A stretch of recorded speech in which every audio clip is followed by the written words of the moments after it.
Alrighty guys, how's it going out there? Rooster10, roostercb.com. This is a customer's setup that they sent in here to have it checked out, and it's a Carl built 400 HD with a preamp built into it, receive preamp,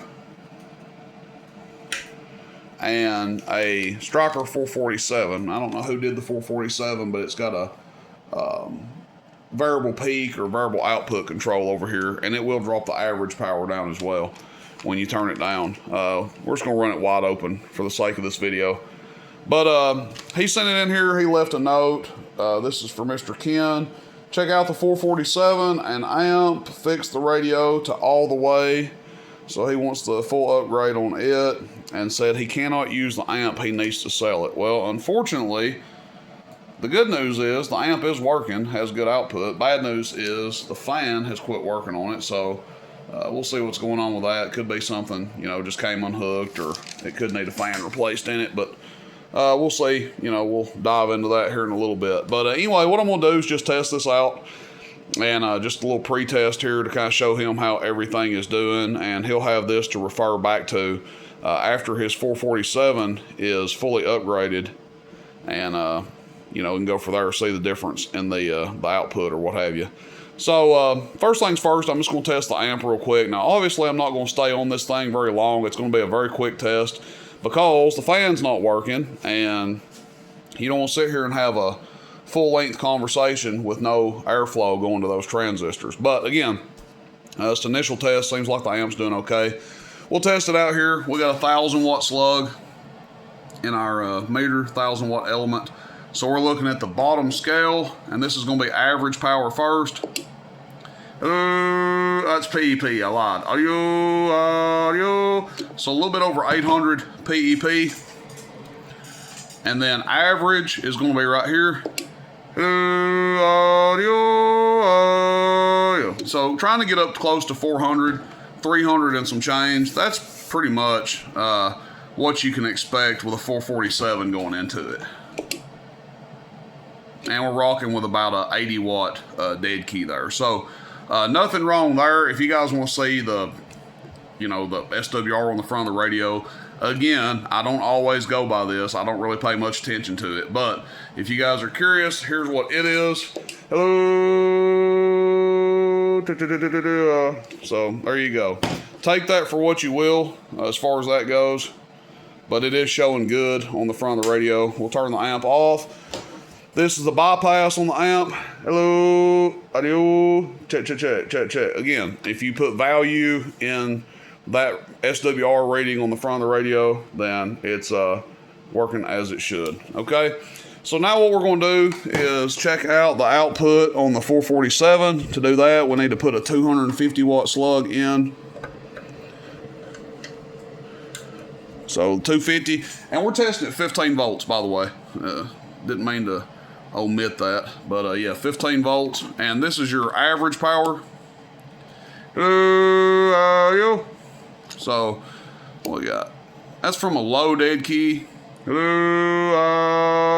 to about 35 or so, maybe average. Make sure our peak is up, and if we turn a dead key up, it'll come up. Let's go. What will we call that? 10 watts. So getting close to 45 from 10 watts. And this is going to be your PEP or peak output. 1, 2, 1, 2, 1, 2, 1, 2. Audio. Check. Audio. That's 100 watts PEP. And that is with his variable peak control on the side of the radio, wide open. Okay, it's turned this way. Towards you is wide open, away from you is down. So let's see how far it'll go down to. Hello, audio, 1, 2, 1, 2, 1, 2, 1, 2. So 45 watts all the way down. And then all the way up is, hello, check, audio, check, audio, 100 watts. And that is at 15 volts, okay? So that's the dealio with this gentleman's radio and amp. Both seem to be working fine. Just the amp is going to need a new fan or whatever's going on with the fan resolved. So it may not need a new fan. Again, stuff happens, shipping, whatever. Hot wire comes off, ground wire comes off, who knows.